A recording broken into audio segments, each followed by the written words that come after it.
Lafqabeenyi yaa henduman Oromoo keessa dhalan sabbee rifan xiyyaaraaf jeetti diinni nutti doorsisaa ture waboon takkuma rifan xiyyaaraaf jeetti diinni nutti roorsisaa ture waboon takkuma libsan.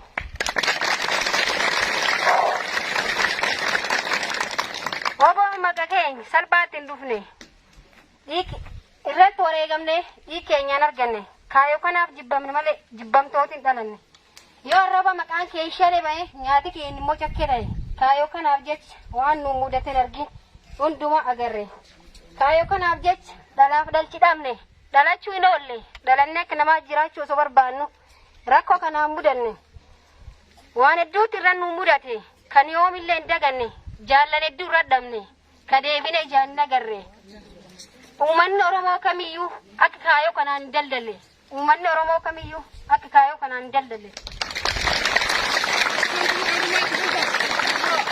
Wanti jalan ikan terang kalman nigen. Bela debu bin jilbi fan. Gantu gurallan. Bunga gota kena nibamna. Bunga barata kena nibamna. Bunga dendela kena nibamna. Bunga yoromo nibamna. Bela debu bin jilbi fan. Gantu farkallan. Dillan. Oromia rataban Oromia nu. Oromia rataban biya nu. Oromia toko. Adamban. Gorikon. Fano kamu Oromo.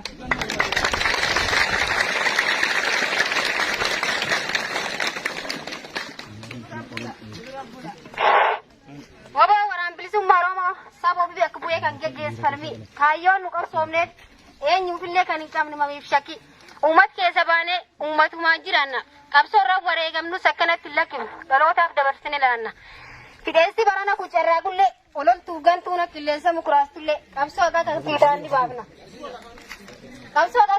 ni baafna mootummichi baana yoo deebisanii ilaalan riphee lolaatu hin ga'u ijaarsaan nu gowwoomsuuf majarraa garee addunyaan nu dadhabde barsiyaasan nu gowwoomsuuf majarraa garee addunyaan nu dadhabde barsiyaasan.